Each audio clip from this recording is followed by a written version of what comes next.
Now that we understand how DES works, let's look at a few attacks on DES, and we're going to start with an attack called Exhaustive Search. So our goal here is basically that given a few input-output pairs, MI-CI, our goal is to find the key that maps these M's to the C's. In other words, our goal is to find the key that maps M1, M2, M3 into C1, C2, C3. And as I said, our goal is to find the key that does this mapping. The first question is, how do we know that this key is unique? And so let's do a little bit of analysis to show that, in fact, just one pair is enough to completely constrain a DES key, and that's why this question makes sense. Okay, so let's see. So we're going to prove this simple lemma. Now let's assume that DES is what's called an ideal cipher. So what is an ideal cipher? Basically, we're going to pretend like DES is made up of random invertible functions. In other words, for every key, DES implements a random invertible function. Since there are 2 to the 56 keys in DES, we're going to pretend like DES really is a collection of 2 to the 56 functions that are invertible from 0, 1, 64 to 0, 1, 64. Okay, so of course DES is not a collection of 2 to the 56 random functions, but we can idealize the cipher and pretend that it is such a collection. Then what can we say? Then, in fact, it turns out that just given one message and ciphertext, you just give me one pair, message and ciphertext, there's already only one key that maps this message to that ciphertext. So already, just given one pair, M and C, I can ask you, find me the key that maps M to C, and the solution is very likely to be unique. In fact, it's going to be unique with probability roughly 99.5%. I should say that this statement is true for all M and C, and the probability is just over the choice of the random permutation that make up the cipher. So let's do the proof. This is fairly straightforward. So what we're basically asking is, what's the probability that there exists some key that's not equal to K, such that, well, C we know is equal to DES of K comma M, by definition of C and M, but we're asking how likely is it that there's this other key K prime that also satisfies this equality.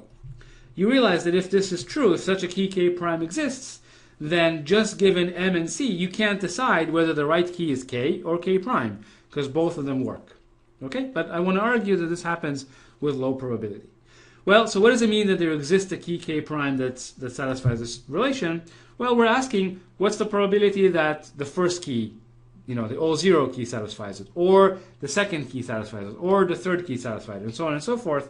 So by the union bound, we can bound this probability by the sum over all keys K prime, over all 56-bit keys, of the probability that des Km is equal to des K prime M. Okay, so we're asking basically, what is this probability for a fixed key K prime that it happens to collide with the key K at the message M? Well, let's think about this for a second. Let's fix this value. Let's suppose it's some fixed value. And then we're asking, how likely is it that a random permutation pi K prime at the point M happens to produce exactly the same output as the key K at the point M?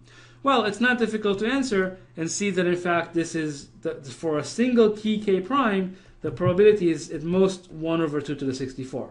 Right? There are 2 to the 64 possible outputs for the permutation. What's the probability that it lands exactly on this output? Well, it's 1 over 2 to the 64. And we're summing over all 2 to the 56 keys. So we just multiply the 2. We get 1 over 2 to the 8, which is basically 1 over 256. Okay? So the probability that the key is not unique is 1 over 256. Therefore, the probability that it is unique is 1 minus that, which is 99.5%. Okay, so already, if you give me one plain text ciphertext pair, the key is completely determined. There's only one key that will map that plain text to that ciphertext, and the question is just, can you find that key? Now, it turns out, in fact, if you give me two pairs, so you give me M1 and M2, and their corresponding outputs, C1 and C2, the probability, basically, just do exactly the same analysis, the probability basically becomes 1, that there's only one such key. Okay, essentially, this is very, very, very, very close to 1, and basically it says given two pairs, it's very, very likely that only one key will map this pair of messages to this pair of ciphertexts, and as a result, again, we can ask, well, find me that unique key. And by the way, the same is true for AES. If you look at AES 128, again, just given two input-output pairs, there's going to be only one key with very high probability. So essentially now we can ask for this exhaustive search problem. I give you 2 or 3 pairs, and I ask you, well, find me the key. So how are you going to do it? Well, you're going to do it by exhaustive search, essentially by trying all possible keys one by one until you find the right one. So this is what's known as the DES challenge. So let me explain how the DES challenge worked. The challenge was issued by a company called RSA. And what they did is basically they published a number of ciphertexts, but 3 of the ciphertexts had known plaintexts. So in particular, what they did is they took the message here, the unknown message is colon, and you can see they broke it up into blocks. If you look at these are basically 8-byte blocks. 8 bytes, as you know, is 64 bits. Right? So each one of these is 64 bits. And then they encrypted them using a secret key. They encrypted all using the same secret key to get kind of 3 ciphertexts. So this gives us 3 plaintext ciphertext pairs. And then they gave us a whole bunch of other ciphertexts, C4, C5, C6. And the challenge was decrypt these guys using the key that you found from an exhaustive search over the first 3 pairs that you were given. Okay. So that was called the DES challenge. And let me tell you a little bit about how long it took to solve it. So interestingly, in 1997, using an internet search, using distributed.net basically, they were able to search through enough of the key space to find the correct key in about 3 months. You realize the key space has size 2 to the 56, but on average you only have to search through half the key space to find the key, and so it took them 3 months. Then kind of a miraculous thing happened. The EFF actually contracted Paul Kocher to build special purpose hardware to break DES. This was a machine called DeepCrack. It cost about $250,000, and it broke the next DES challenge in only 3 days. Interestingly, by the way, RSA said that they would pay $10,000 for each solution of the challenge, so you can see that this is not quite economical. They spent $250K, they got $10,000 for solving the challenge. The next thing that happened is in 1999, RSA issued another challenge, and they said, well, you got to solve it in half the time of the previous solution. And so using both DeepCrack and the internet search together, they were able to break DES in 22 hours. So the bottom line here is essentially DES is completely dead. Essentially, if you forget or you lose your DES 56-bit key, don't worry. Within 22 hours, you can actually recover it. And in fact, anyone can recover it. And so DES essentially is dead and no longer secure. And just kind of a final nail in the coffin, as hardware technology improved, there was another project called Copacabana. They used FPGAs, just off-the-shelf FPGAs, only 120 FPGAs. It only cost $10,000, and they were able to do an exhaustive key search in about 7 days. So very, very cheap hardware, just off the shelf. You can break DES already very quickly. So the lesson from all this is essentially 56-bit ciphers are totally, totally dead. And so the question is what to do. People really liked DES. It was deployed in a lot of places. There were a lot of implementations. There was a lot of hardware support for it. So the question was what to do. And so the first thing that came to mind is, well, maybe we can take DES and we can kind of artificially expand the key size so we strengthen it against this exhaustive search attack. And the first idea that comes to mind is basically, well, let's iterate the block cipher a couple of times. And this is what's called triple DES. So triple DES is a general construction. Basically, it says the following. Suppose you give me a block cipher E. So here, it has a key space K, and it has a message space M, and an output space, of course, M as well. Let's define the triple construction, which now uses 3 keys. And it's defined as follows. Basically, here, the triple construction uses 3 independent keys, encrypts the same message block as before, and what it does is it will encrypt using the key K3, then it will decrypt using the key K2, and then it will encrypt again using the key K1. Okay, so it's basically encrypting 3 times using 3 independent keys. You might be wondering, why is it doing EDE? Why not just do EEE? Why do we have to have a D in the middle? Well, that's just for kind of a hack. You notice what happens if you set up K1 equals K2 equals K3? What happens if all 3 keys are the same? Well, basically, what would happen is one E and one D would cancel, and you would just get normal DES out. So it's just a hack so that if you have a hardware implementation of triple DES, you can set all 3 keys to be the same, and you'll get a hardware implementation of single DES. Of course, it'll be 3 times as slow as a regular implementation of single DES, but nevertheless, it's still an option. Okay, so for triple DES, in fact, now we get a key size that's 3 times 56, which is 168 bits. So this is 168 bits is way too long to actually do exhaustive search on. That will take time 2 to the 168, which is more than all the machines on Earth working for 10 years would be able to do. Unfortunately, of course, the cipher is 3 times slower than DES. So this is a real problem with triple DES.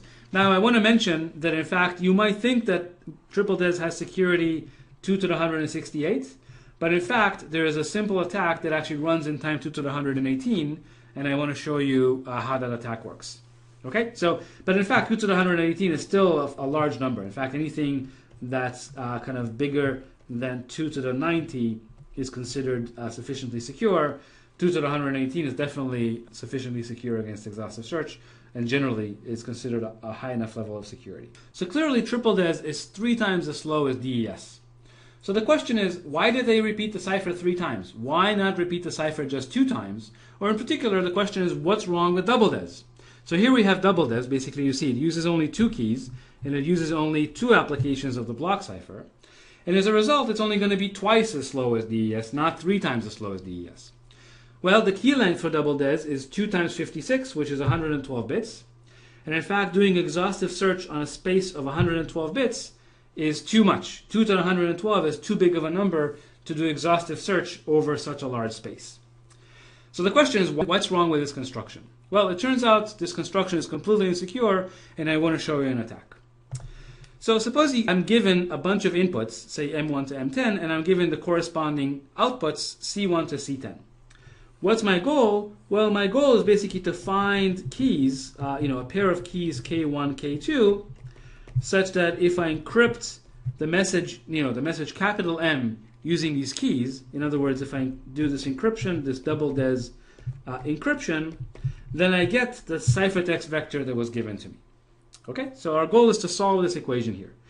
Now you stare at this equation a little bit and you realize, hey, wait a minute, I can rewrite it in kind of an interesting way. I can apply the decryption algorithm, and then what I'll get is that I'm really looking for keys K1, K2 that satisfy this equation here, where basically all I did is I applied the decryption algorithm using K1 to both sides. Okay, now whenever you see an equation like this, what just happened here is that we separated our variables into 2 sides. The variables now appear on independent sides of the equation, and that usually means that there's a faster attack than exhaustive search. And in fact, this attack is called a meet in the middle attack, where really the meet in the middle is going to somehow attack this particular point in the construction. Okay, so we're going to try and find a key that maps M to a particular value here and maps C to the same value. Okay, so let me show you how the attack works. So the first thing we're going to do is we're going to build a table. Here, let me clear up some space here. The first step is to build a table that for all possible values of K2 encrypts M under that value. Okay, so here we have this table. So you notice these are all, I'll say it like this, these are all 2 to the 56 DES keys, single DES keys. Okay, so the table has 2 to the 56 entries. And what we do is basically for each entry, we compute the encryption of M under the appropriate key. So this is the encryption of M under the all 0 key, the encryption of M under the 1 key, and then at the bottom, we have the encryption of M under the all 1 key. Okay, so there are 2 to the 56 entries, and we sort this table based on the second column.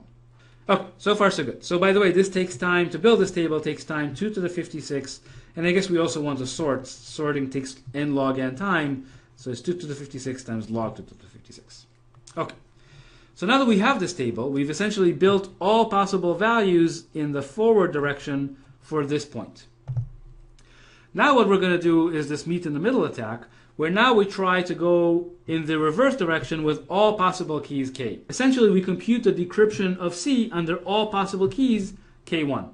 Okay, so now for each potential decryption, remember the table holds all possible values in the midpoint. So then for each possible decryption, we check, hey, is the decryption in the table, in the second column in the table? If it is in the table, then aha, we found a match. And then what do we know? we know that essentially, well, we found a match. So we know that, say, for example, a decryption using a particular key K1 happened to match this entry in the table, K sub 2, or more generally Ki, then we know that the encryption of M under Ki is equal to the decryption of C under K. Okay, so we kind of build this meet in the middle where the two sides, the encryption of M under Ki and the decryption of C under K collided. But if they collided, then we know that in fact this pair, Ki and K, is equal to the pair that we're looking for. And so we've just solved our challenge. So now let's look at what's the running time of this. Well, we had to build a table and then sort it. And then for all possible decryptions, we had to do a search through the table. So there were 2 to the 56 possible decryption. Each search in a sorted table takes log of 2 to the 56 time. If you just work it out, this turns out to be 2 to the 63, which is way, way, way, way, way smaller than 2 to the 112. Okay, so this is a serious attack. It's probably doable today. That runs in a total time of 2 to the 63, which is about the same time as the exhaustive search attack on DES. So really, double DES really didn't solve the exhaustive search problem because, well, there's an attack on it that runs in about the same time as exhaustive search on single DES. Now, someone might complain that in fact this algorithm, well, we have to store this big table, so it takes up a lot of space, but, so be it. That's nevertheless, the running time is still quite smaller, significantly smaller than 2 to the 112. Now you notice, by the way, the same attack applies to triple DES. What you would do is you would implement a man-in-the-middle attack against this point. You would build a table of size 2 to the 56 of all possible encryptions of M, and then you would try to decrypt with all 2 to the 112 keys until you find a collision, and when you find a collision, you've basically found K1, K2, K3. Okay, so even triple DES has an attack that basically explores only 2 to the 112 possible keys. But 2 to the 112 is a large enough number, so triple DES, in fact, as far as we know, is sufficiently secure. I should mention that triple DES is actually a NIST standard, and so triple DES is actually used quite a bit. And in fact, DES should never, ever, ever be used. If for some reason you're forced to use some version of DES, use triple DES, not DES. Okay, I want to mention one more method for strengthening DES against exhaustive search attacks. This method actually is not standardized by NIST because it doesn't defend against more subtle attacks on DES. But nevertheless, if all you're worried about is exhaustive search and you don't want to pay the performance penalties of triple DES, then this is an interesting idea. So let me show you how it works. So let E be a block cipher that operates on n-bit blocks. We're going to define the EX construction, and for DES we're going to get DESX to be the following. So we use 3 keys, K1, K2, K3. And then basically before encryption we XOR with K3. Then we encrypt using K2. And then after encryption we XOR with K1. That's it. That's the whole construction. So basically you notice it doesn't slow the block cipher much because all we did is we applied the cipher plus 2 additional XORs, which are super fast. The key length for this is in fact, we got 2 keys that are as long as the block size. And we got 1 key that's as long as the key size, so the total is 184 bits. Now, it turns out actually the best attack that's known is actually an attack that takes time 2 to the 120, and it's actually fairly simple. So it's a generic attack on EX. It will always take time, basically the block size plus the key size, and it's a simple homework problem for you to try to figure out this attack. I think this is a good exercise. Okay, in fact, there's some analysis to show that there is no exhaustive search attack on this type of construction. So it's a fine construction against exhaustive search, but there are more subtle attacks on DES that we'll talk about in the next segment that basically this construction will not prevent. One thing that I want to point out, unfortunately I found this mistake in a number of products, is if you just decide to XOR on the outside, or if you just decide to XOR on the inside, as opposed to XORing on both sides, which is what DESX does. You notice DESX XORs both on the outside and on the inside. If you just do one of them, then basically this construction does nothing to secure your cipher. It'll still be as vulnerable to exhaustive search as the original block cipher E. Okay, so this is another homework problem, and actually you'll see that as part of our homeworks. Okay, so this basically concludes our discussion of exhaustive search attacks, and next we'll talk about more sophisticated attacks on DES.